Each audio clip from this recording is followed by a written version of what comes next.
all of you, don't rush anyone. A musical question, a career question. Okay. You were talking about this yesterday, now you're playing so you're playing how to explain some of your past musicians. Who would you say is the best musicians or that you have? I think Dizzy Gillespie was the best musician that I worked with. He was like my mentor because Dizzy was continuing all the time to teach from the time I was with him. And even before I got with his band, when my mother had the band down to the house in Philadelphia to eat for dinner or something, and Dizzy came to the house, and he told me at that time, he says, well, if you want to write music, you got to get to the keyboard and learn how to on the piano. And that's when I first met him in I guess that was, James Moody was playing the tenor saxophone with him then. And that probably was around 1947 or something like that. And later I got in the band in 1949. And he was always teaching. He was always telling, and he always would go to the piano and show you different harmonies that he had found or he discovered. And he would give of himself. He was a very good guy. He didn't think about keeping it for himself or, He always helped young people and people who got in his bands over the years. He always helped. So, and then I played with him 10 months or so before he passed away in the Blue Note in New York, and it was an all-star band, they call it, with Elvin Jones on the drums, Kenny Barron on the piano, Bob Crenshaw on the bass, Slide Hampton on the trombone, and James Moody and myself on saxophones. And of course, Moody plays the flute. So I was with him off and on many years of his life. And that was an honor because he's the guy. He was my Duke Ellington because I wasn't close to Duke. Yeah. How would you define being a successful jazz musician? As long as you can make a living out of the music and play music that you like and still satisfy some people, you're not going to satisfy all because the media hype goes in all different directions. It's dumbed down. The music is kind of dumbed down now from what it was. It didn't get, in the media, it didn't get stronger being a jazz musician. But as long as you can raise your family, have a house and a car, what else is it? You have 10 cars, you can't ride in but one at a time.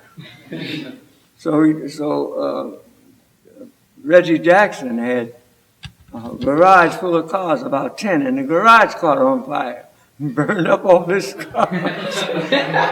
So, one is all you need. Oh, you may have a country house and one in the city, but and a successful, and raise your family, put them in college, and they become something, and you can sit back and say, well, I did something in this world. That's it. You don't have to be a billionaire or millionaire. You need a million now. A million is chump change according to, some people now. So that's about it. And feel good about what you contributed to the world, musically. Okay.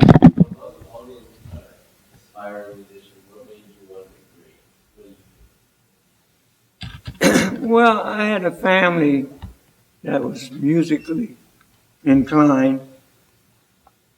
My mother sang in the church choir, and she was always singing.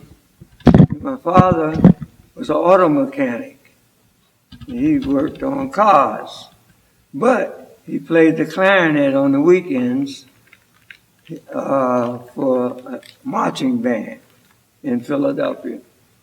And he used to put the clarinet in the pawn shop Monday morning and go back to work as an auto mechanic, get it out on the weekend and go to practice and play my father had about one jazz lick that I remember.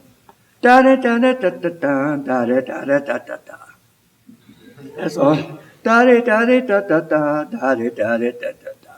Other than that, he was playing Sousa and the marches and everybody, Washington Post and all of them, that kind of stuff. So, and then they had what they call at that time. Black people's music was like race music, recordings. So we had Jimmy Lunsford records. We had Erskine Hawkins. We had Duke Ellington. We had people like Louis Jordan and his Timpani Five singing and playing the alto saxophone. So we had all this music in the house. However, my father we used to listen to European classical music too. Bach and Beethoven and all that too. On the radio, So music was around his house, and my sister was playing the piano. She was the oldest until she met boys, and then she forgot about the piano. And they did too. They started chasing her. And then my brother came along, my oldest brother, and he was studying the violin. And that wasn't too popular in the ghetto, to be named Percy and be skinny and be playing the violin. That wasn't so important in the ghetto. And then he had a teacher I'll never forget, named Professor Pugsley. And a pug is a fighter. That's what they call pugilists, a pug. And anyway, Percy would be practicing the violin, and I'd be looking. And Percy would play, and he'd make a mistake. And Professor Pugsley had the longest pencil I've ever seen in my life. He popped my brother on his finger. Pop! And I said, oh.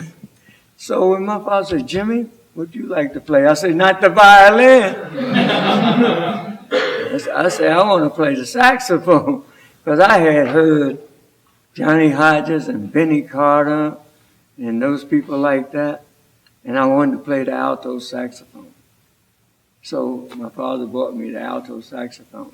Then my younger brother, Tootie, he plays the drums. So that's how it was an environment, musical environment. Mm-hmm. Who's your favorite? Oh, okay. Coming from a person who's been in the era of Sonny Rollins and training those guys, what do you think about some of the younger guys that are coming up? Not necessarily on saxophone, but just I don't know how much of what you like in that regard. Every generation, man. Every generation got great players. Every generation. I've seen them come for years, and then being connected to the Thelonious Monk Institute, I'm on the board there. And I go to all the competitions when they have, the saxophone competition, the piano. They change every year, different instrument. And I've witnessed a lot of people come through there. I was a judge. Me, Benny Carter, Jackie McLean, Branford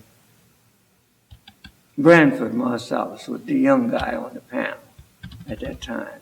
Well, we picked Joshua Redmond in that competition to win,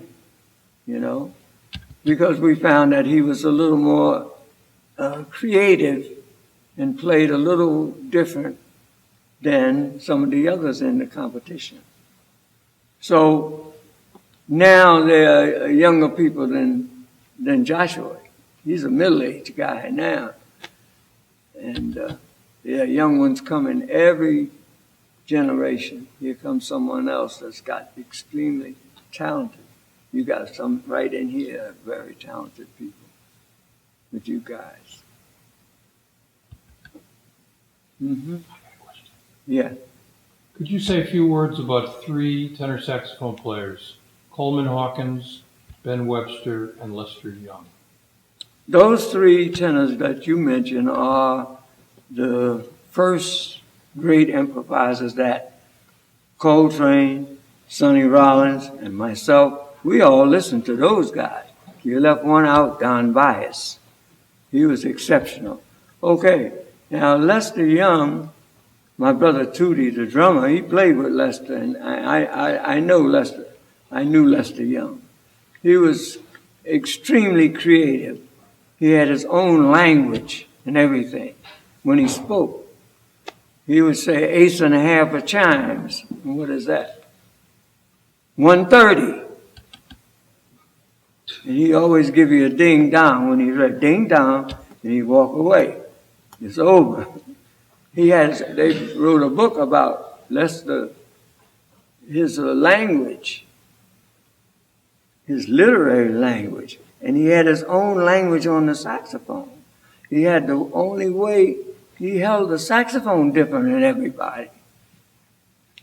Now, Coleman Hawkins was probably one of the greatest, the first no, I couldn't say. There was Chew Berry was playing with Cab Calloway. He was a great saxophone player, and I had a record of his 12-inch vinyl playing Body and Soul too. But Coleman Hawkins is the one that got famous for Body and Soul. And he improvised, and Sonny Rollins says that was his idol, Coleman Hawkins. Now, Ben Webster was the greatest, to me, one of the greatest ballad players at that time. He had a breathy sound on the tenor. And followers of him are people like Paul Gonsalves, who played with Duke also. Duke liked that because of the breathy sound that Ben Webster sound. And I met Ben, and Ben was a person who liked to play love songs, ballads. He wasn't a great high, fast tempo player, with high technique and all that. He had the technique of playing a love song. And in doing so, he would have to know the words. If he didn't know the words to the song, like you say, I'm going to play Laura. Laura is a face in the misty night. He would have to learn the words so that he could try to speak the words with his instrument, believing that us with wind instruments and other instruments, we're trying to imitate the human voice. And the ones who could sing the best on their instrument can communicate the best to the audience, because they don't know E flat sharp 11 with a flat 9, all that. They don't hear all of that. They don't know that. That's what we study. All they know is the sound that they hear, and whether that communicates to them a sensitivity or something. Any other? Yeah. With all the records that you've been on, all the people you've played with, what do you think the best record, your best performance on a record would be? Well, big bands are one thing, and small group, I would think that it's one called New Picture.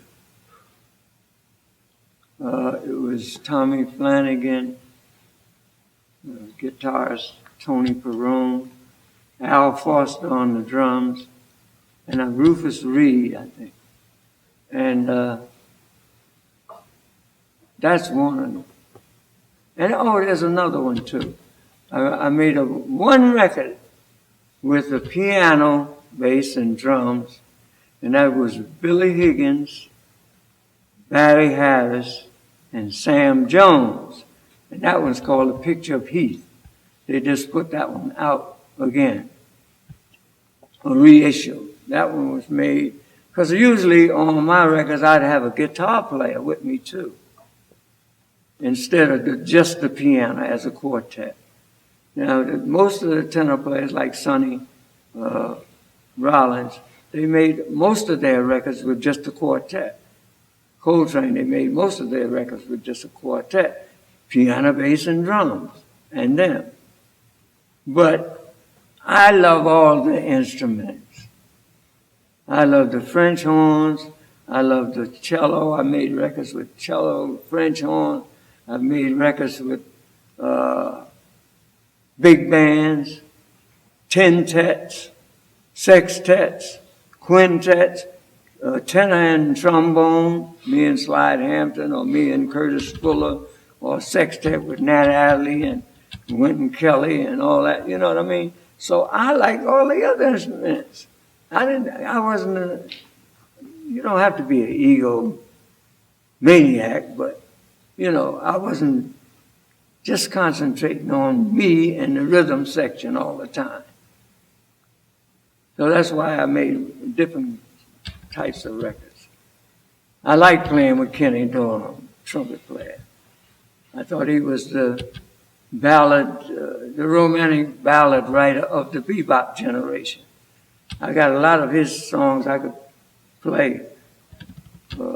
Kenny was one of my favorites. Miles, of course, was a great player. Playing with Miles was, I introduced Coltrane and Miles. I don't care who said what, who else said something different. Because Coltrane was playing in my band in Philadelphia. I had Coltrane and Benny Golson in my band, and Johnny Coles on trumpet. And Johnny ended up playing with Gil Evans and stuff. So I think, in retrospect, I had a feeder band into the Dizzy Gillespie band. Because we were trying to play all of Dizzy's music. When he came out with a bebop big band, with that music, it just captured my mind. So it captured me. And then everybody in Philadelphia, we were like the second string beboppers. Because New York was where most of them were, and Philadelphia is 90 miles away. And they all had to come through there to play gigs. And we heard them all. When we heard Charlie Parker in person, oh man, well, you wanted to be like him, play like him. Dizzy and Charlie Parker, they just revolutionized music to that time. But back to those three tenor players. I think there are a few others.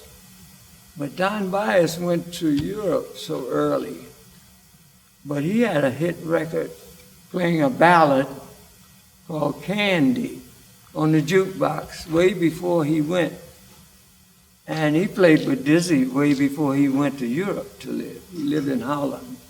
A lot of musicians moved to Europe from here because of the respect they got as an artist. When you go to a European country as a performer, jazz performer, they knew that this music is an African American classical music, and you go and bring this music to Europe, now they got it. So it's international now. So if I go to Lima, Peru, and I'm in a hotel, and here's a guy playing all trains licks in the lobby, So it's a worldwide thing now. It's not just American. So what does that say? It means we have to work harder. But that's why Sonny Rollins, as you mentioned, and Coltrane got to be so successful. They worked harder than everybody else. Coltrane practiced 25 hours a day. It's only 24, right?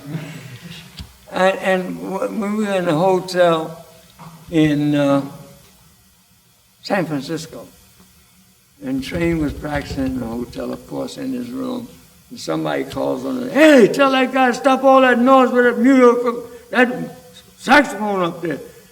This ain't took the horn out of his mouth and practiced fingering for hours.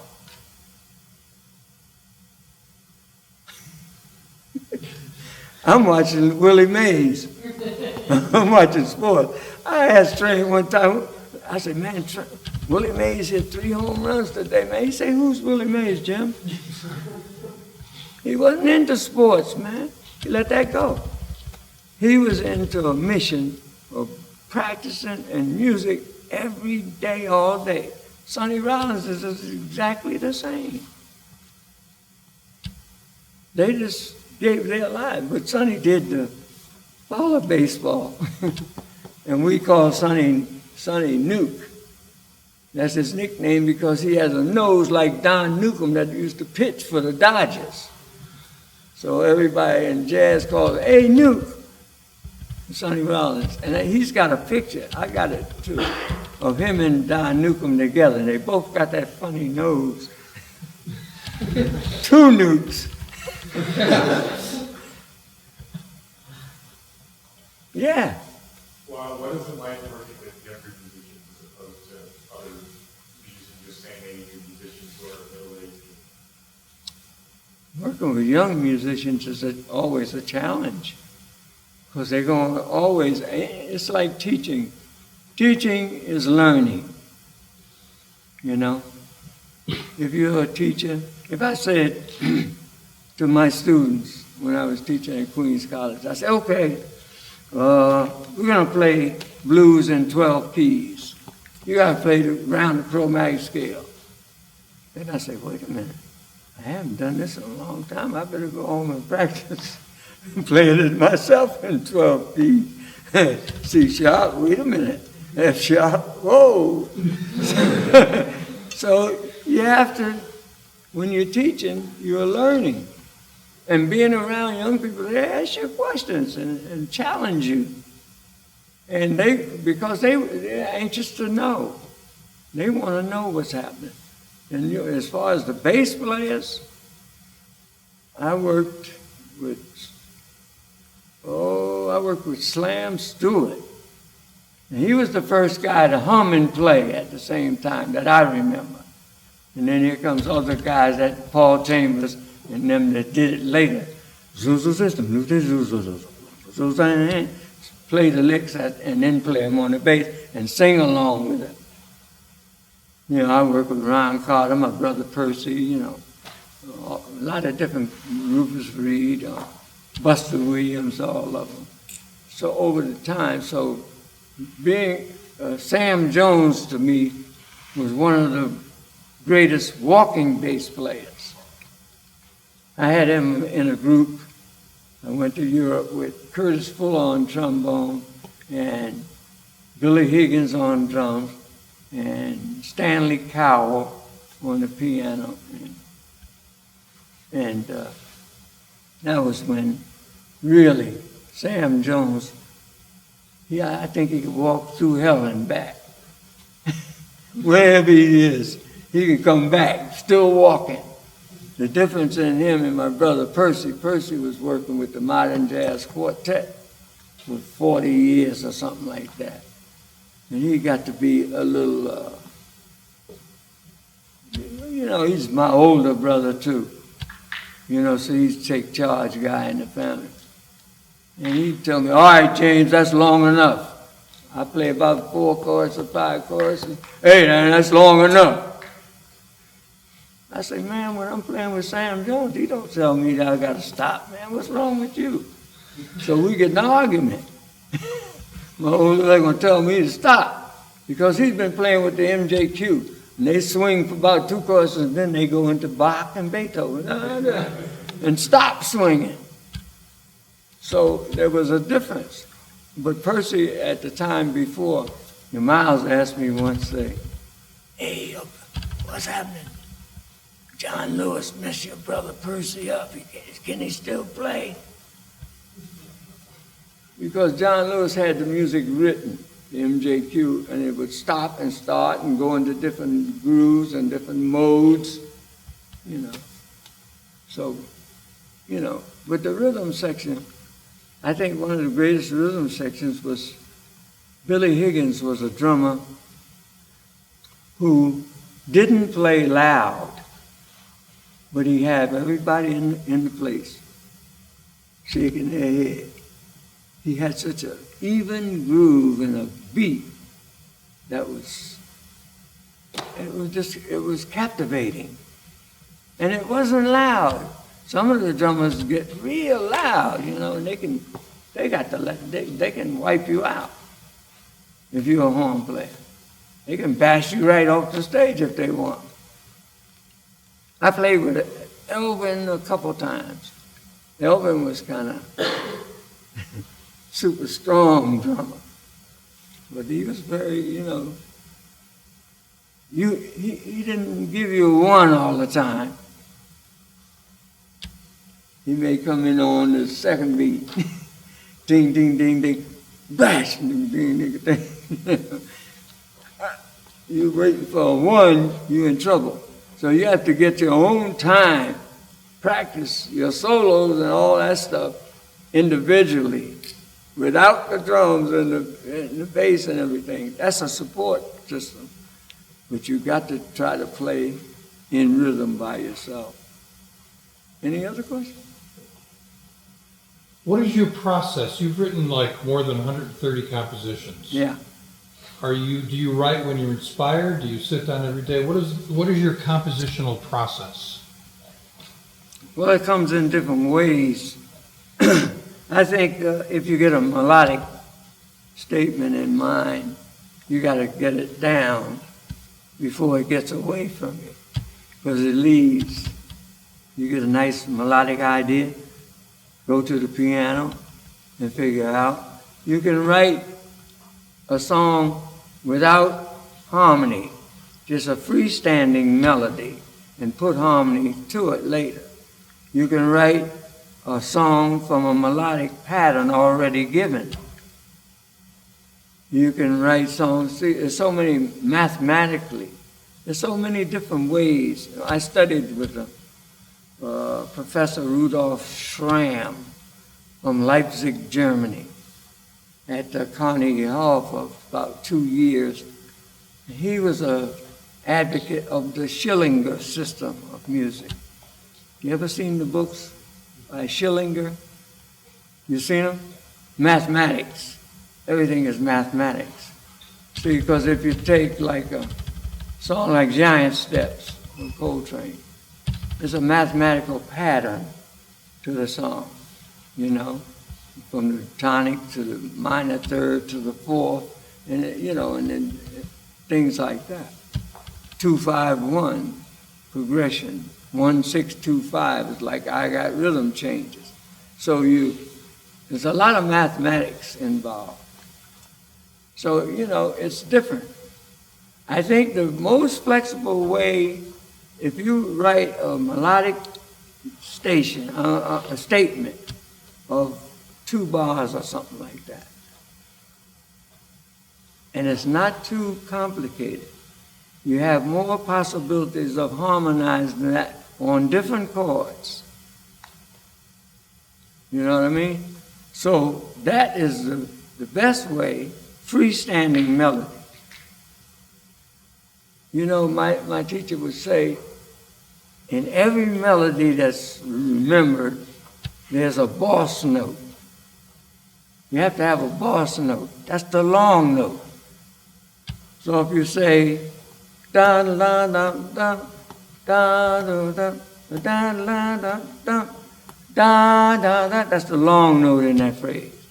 Or if you say, da da de da do re da de do re on Green Dolphin Street. Well, the long note is on the front. That's a positive melodic statement. If you, like the other one was a negative melodic, the long note is at the end. And if you got a long note in your melodic, la da da da da da da da da da da da da da da da. You see?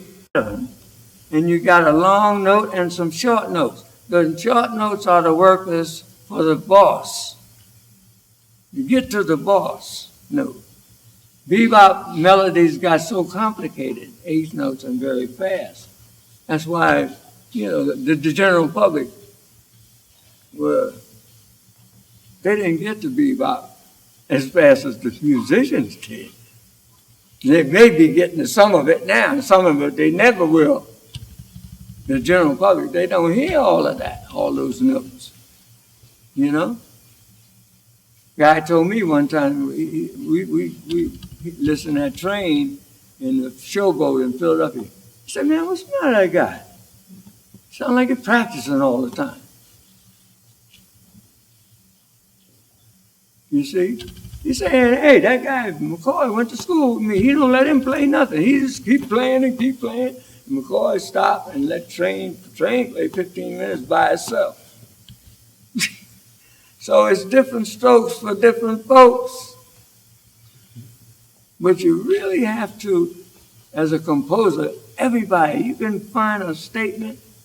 They say like Duke Ellington, Ray Charles, people like that, would after the gig, when they're wide open musically, they would come up with an idea and get it down. Get it down right when if you go in the shower, you sing to yourself a hip, you think it's a nice melody. You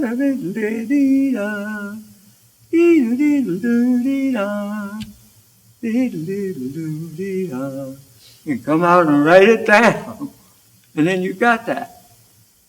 You document all those kind of things. And then, as far as composing, it's a lot of technique things. When you find out that you're writing something that's already been written, you find yourself say, okay, I got a new song. Da, da, da, da, da, da, da. Somebody say, hey, man, that's Laura. So you have to change something. Dee da, dee da, do, do, dee. You change a couple of notes, and it comes out as a different song, so you won't get sued. Anything else? Let me ask a follow-up question. You've also written some incredible arrangements. Is your arranging an extension of your composition? Oh, yeah. Arranging is an extension. You said it. And studying with Professor Stram, I got hip to the different rhythmic systems. If my arrangement, if my melody is in half notes and my accompaniment, I want a little action, I may write the second counterpoint or the counterpoint to the melody with quarter notes, or I may write it with eighth notes or 16th notes, how much motion I want. So it's a lot of science, and it's a lot of math involved. It's a lot of mathematics music. So all of that, it's a combination of mathematics, intuition, what you hear in your head, in yourself, individual. But I really wish everybody here that's in the sound of my voice would write more. Because being a soloist and standing up and improvising and, the guys get the girls to clap and vice versa, the girls get the guys to clap when they solo and everything is that business. That's okay. But when you're not standing up soloing, if you have some music, I've been very fortunate to have people record my music. Yeah, I can be home watching the Warriors. But somebody records one of my songs, and I get royalties. You see? When Nas recorded 2 bars from one of my songs. He rapped. He cursed all over it. But I went to the bank. So somebody bought them the profanity. They love it. So if Miles recorded 2 of my songs, and different people, Ahmed Jamal, and different people.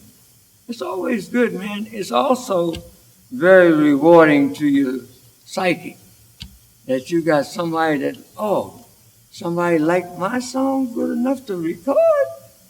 That gives you, you know what I mean? It must have been okay. If somebody else liked it besides me. So all of those things come into play, man, when you're composing. And for a big band, I wrote, I got about 50 or 60 big band arrangements that I have, and I sell them, you know, and I give them to people, you know, if somebody will play them. The problem now is with technology, what it is, royalties get scarce because people can download your music free. You don't get no royalties for your melodies, please. You see what I'm saying? I used to get big royalty checks, man.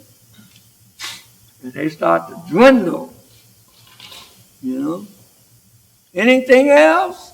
Yeah, I have one question. And if it's been asked already, you don't have to answer again, but it's obvious that it's no honor for us to have you here in Tucson, and what we're getting from you, I don't think everybody will fully realize until next year.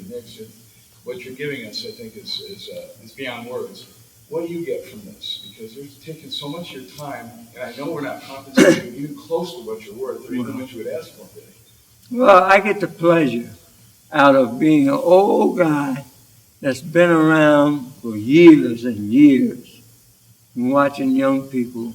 And I get the pleasure out of this particular group being so in love with the swing era music that I loved when I was their age. I said, now how can this be? They're not in love with 50 Cent and all them people like that. What's he saying? He got shot 9 times to be a hit? He got shot. 50 Cent got shot 9 times. No, I don't never be a hit. I'll be a miss. 'Cause I don't 50 Cent. I said, my grandson used to send me 50 Cent on the phone. I said, hey, Mike, he said, you take a little 50. I said, no, I need $1. I don't need 50 Cent. You got him. But kids, you know, I mean, every generation has their loves and what they like. So you know, some of the rap is okay if it's positive and not negative. Everything is negative, you know.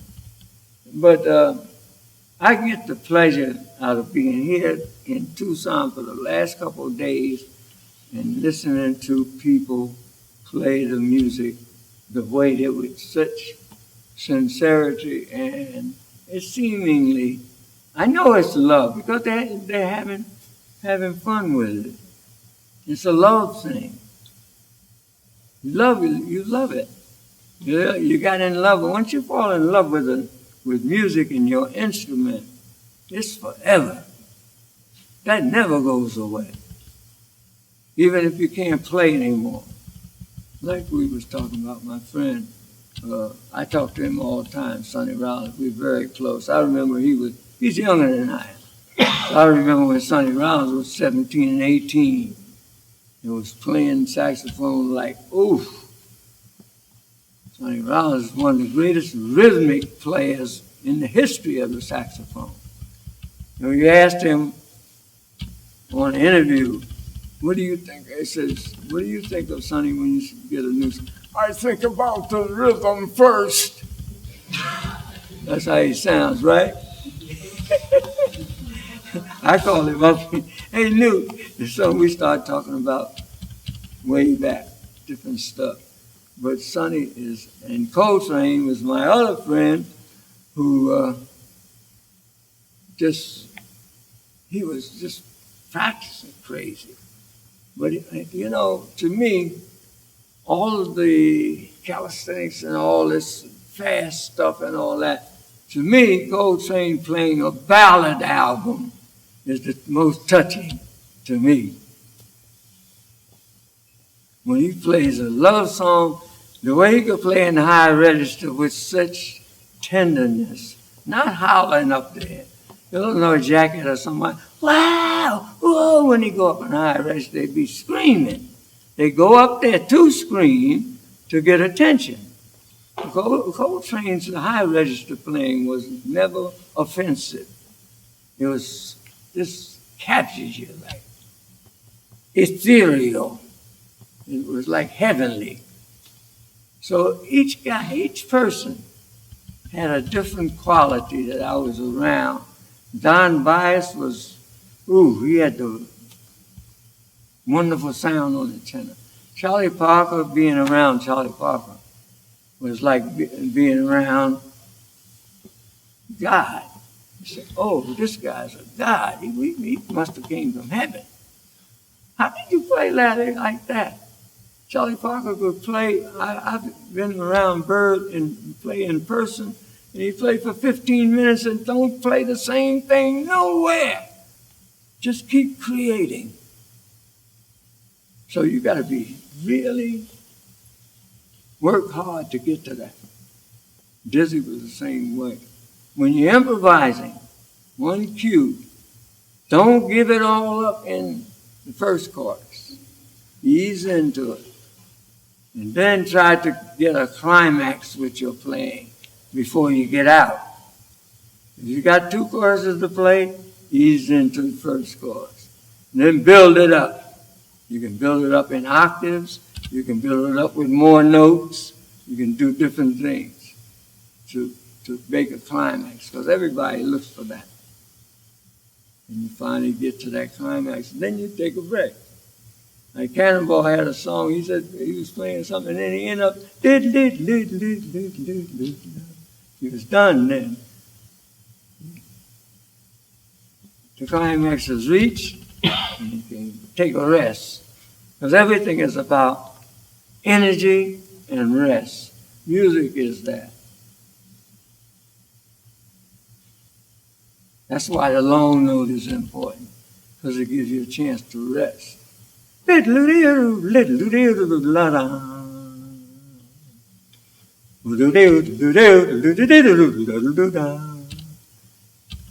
Giving people time to digest what you play. Don't keep. You say, okay, I'm done with that. Leave some spaces. What is it? What is a piece of music? Lines and spaces. Lines and spaces. Ow! Okay? Anybody else? Ta-da!